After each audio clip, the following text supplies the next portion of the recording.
Assalamualaikum warahmatullahi wabarakatuh. Perkenalkan, saya Novia Agustina dari jurusan Pendidikan Olahraga Universitas Negeri Surabaya. Di kesempatan kali ini, saya akan membagikan beberapa tips mengenai cara menjadi seorang moderator dalam sebuah seminar. Mendengar kata moderator, apa sih yang ada di pikiran kalian?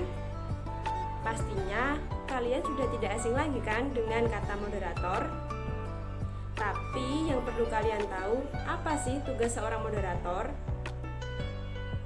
Dan apa juga perbedaan antara moderator dengan MC? Apakah sama? Baik, nanti akan sama-sama kita bahas dalam video kali ini. Moderator ialah orang yang bertugas untuk mengatur jalannya diskusi dalam suatu kegiatan. Kegiatan apa saja? Bisa forum, diskusi, rapat-rapat penting, kemudian seminar. Yang terpenting, di dalam kegiatan tersebut ada seseorang yang melakukan presentasi atau seorang narasumber yang memaparkan materi. Karena peran utama seorang moderator ialah ia harus mampu mengendalikan situasi dari mulai MC menyerahkan kendali kepada moderator atas sesi presentasi dan diskusi atau sesi tanya jawab sampai berakhir. Namun, apakah cuma itu saja kah tugasnya? Apakah sesimpel itu? Tentu saja tidak. Karena jalannya acara diskusi dapat memakan waktu yang sangat lama. Bahkan seringkali membuang-buang waktu dikarenakan topik pembahasan keluar dari inti permasalahan atau pembahasan yang dibahas semakin melebar. Akibatnya, para peserta diskusi atau audiens tentu akan merasakan jenuh, malas, dan bahkan tidak termotivasi untuk mengikuti kegiatan seminar sampai berakhir. Nah, disinilah peran utama seorang moderator, agar ia dapat mengendalikan situasi menjadi lebih kondusif dan nyaman untuk para audiens. Nah, dari penjelasan singkat tersebut dapat ditarik kesimpulan bahwa perbedaan antara seorang MC dengan moderator terletak pada waktu mereka memegang sebuah kendali. Seorang MC atau pembawa acara tentu merupakan satu-satunya orang yang memegang kendali penuh dalam suatu kegiatan. Sedangkan seorang moderator mulai memegang kendali pada saat sesi presentasi sampai sesi diskusi selesai. Bagaimana? Sudah jelaskan perbedaan antara seorang MC dengan moderator dan beserta tugas-tugas mereka? Oke, langsung saja ada 10 tips yang akan segera saya bagikan kepada kalian untuk menjadi seorang moderator dalam sebuah seminar. Akan dibagi menjadi 2 bagian. Yang pertama adalah sebelum waktu pelaksanaan, kemudian yang kedua pada saat waktu pelaksanaan dimulai. Yang pertama adalah mencari informasi tentang narasumber. Ini merupakan langkah awal yang harus kalian lakukan ketika menjadi seorang moderator. Informasi apa saja yang harus kita dapatkan? Yang pertama yaitu tentang profesi utama mereka. Kemudian, karya apa saja yang sudah mereka keluarkan. Dan aktivitas apa yang mereka jalani akhir-akhir ini. Kemudian dari itu semua, yang lebih penting adalah cari tahu materi apa yang akan disampaikan pada saat kegiatan seminar nanti. Atau lebih mudahnya, kalian bisa minta handout kepada panitia penyelenggara. Yang kedua adalah mempelajari materi yang akan disampaikan. Nah, setelah kalian mengetahui materi apa yang akan disampaikan nanti, selanjutnya kalian juga harus mempelajari apa isi dari materi tersebut.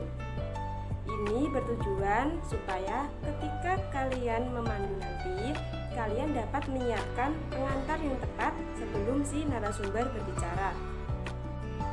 Tips yang ketiga adalah mengetahui runtutan acara secara menyeluruh plus durasi waktunya.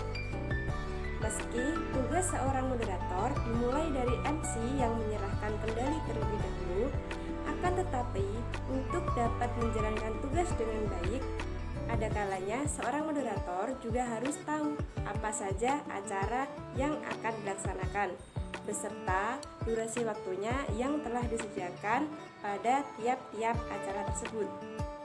Atau kalian juga bisa minta rundown acara kepada panitia penyelenggara. Tips keempat adalah mempelajari draft yang akan kalian gunakan. Draft di sini berisi tentang apa saja yang akan kalian katakan pada saat memandu acara presentasi sampai acara diskusi nanti. Ini bertujuan agar kalian tidak asal bicara dan ada batasan tersendiri untuk berbicara, supaya tidak keluar dari topik dan isi pembahasan tersebut. Tips kelima, memilih pakaian yang akan digunakan. Ini juga tidak kalah penting untuk dipersiapkan jauh-jauh hari sebelumnya. Pakailah pakaian yang bersih, rapi, dan kalau bisa sesuai dengan situasi seminar pada saat itu. Tips keenam, melakukan koordinasi dengan panitia. Pada saat hari H, datanglah lebih awal dan segera bangun koordinasi dengan panitia untuk mempersiapkan segala sesuatu yang akan dilaksanakan nantinya. Ini bertujuan supaya acara dapat berjalan dengan lancar dan tidak kurang suatu apapun. Tips ketujuh, bangun komunikasi yang baik dengan narasumber. Seperti lakukanlah penyambutan ketika narasumber telah datang. Ajak dia duduk di tempat yang telah disediakan. Dan ajak ia bicara ketika saat waktu sudah luang. Jangan kalian bicara pada saat narasumber berbicara dengan orang lain. Kemudian jangan lupa pastikan informasi yang telah kalian dapat itu sesuai dengan fakta di narasumber tersebut. Tanyakan kepada dia apakah sudah benar atau ada yang perlu diperbaiki lagi, supaya pada saat kalian di acara diskusi nanti sudah tidak ada kesalahan apapun lagi. Selanjutnya, membuka sesi presentasi. Ketika MC sudah menyerahkan kendali sepenuhnya kepada kalian, si moderator, segeralah buka sesi presentasi dengan kata-kata yang sopan dan penyambutan yang sudah kalian rancang sebelumnya. Pastikan informasi yang akan kalian katakan itu membantu para audiens untuk lebih kenal siapa narasumber tersebut. Tips yang ke-9 adalah atur jalannya diskusi atau tanya jawab. Ada 3 rules yang harus kalian terapkan dalam langkah ini. Yang pertama, kalian harus memberitahu berapa lama waktu durasi yang digunakan untuk sesi tanya jawab pada saat itu. Kemudian yang kedua, jangan lupa kalian juga harus memberitahu berapa banyak sesi yang ada beserta jumlah pertanyaan pada setiap sesi. Dan yang ketiga, pastikan jangan ada audiens yang bertanya secara bertele-tele. Dan apabila ada, segeralah potong pertanyaannya ketika ia sudah berhenti berbicara. Dan segera tanyakan kepada mereka apa inti dari pertanyaannya tersebut. Dan tips yang terakhir adalah tutup sesi dengan kesimpulan yang jelas. Kesimpulan yang kalian ambil adalah dari apa yang sudah disampaikan oleh pemateri atau narasumber. Ambil isi pokoknya beserta saran dan jalan keluar yang telah diberikan. Gunakan bahasa yang jelas agar dapat dipahami oleh peserta diskusi atau audiens. Cukup sekian yang dapat saya sampaikan. Apabila ada salah-salah kata atau penjelasan yang kurang jelas, saya mohon maaf. Semoga video ini dapat menginspirasi dan bermanfaat bagi kalian semua. Wabillahi taufik wal hidayah. Wassalamualaikum warahmatullahi wabarakatuh. Assalamualaikum warahmatullahi wabarakatuh. Selamat siang, salam sejahtera untuk kita semua. Apa kabar Bapak Ibu sekalian? Alhamdulillah, sehat semua ya? Sebelumnya, saya ucapkan terima kasih kepada MC yang bertugas karena telah memberi kewenangan kepada saya untuk memandu kegiatan inti seminar pada hari ini. Senang sekali rasanya saya dapat berkumpul bersama orang-orang hebat yang telah menyempatkan untuk hadir di dalam ruangan ini. Terlebih dahulu, perkenalkan, saya Novia Agustina yang akan memandu jalannya kegiatan presentasi hingga diskusi pada kegiatan seminar nasional dengan judul Transformasi Pendidikan Abad 21 untuk mengembangkan pendidikan dasar bermutu dan berkarakter. Salah satu hakikat manusia adalah belajar sepanjang hayat. Setiap individu akan mengalami proses belajar selama hidupnya. Proses belajar akan menjadikan setiap manusia menjadi unik. Karena setiap individu akan mengalami pengalaman belajar yang berbeda, sehingga setiap generasi akan memiliki karakter yang berbeda pula. Abad 21 telah melahirkan generasi baru, yaitu generasi digital native, di mana gaya belajarnya amat berbeda dari sebelumnya, yaitu digital immigrant. Dengan perkembangan teknologi digital yang kian pesatnya, generasi digital native semakin dimudahkan dalam akses sumber belajarnya.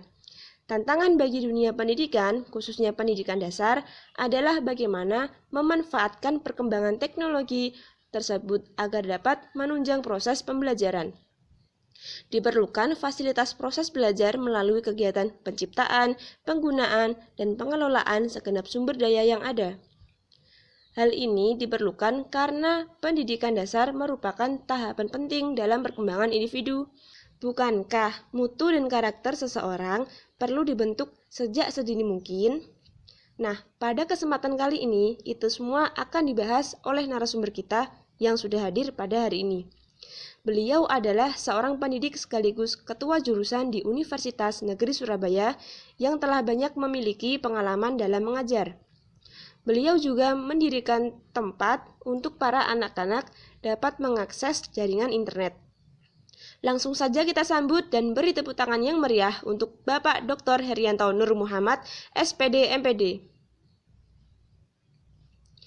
Baik, pemateri kita sudah hadir di hadapan kita semua. Dan nanti di sesi pertama, pemateri akan memaparkan materinya selama kurang lebih 30 menit.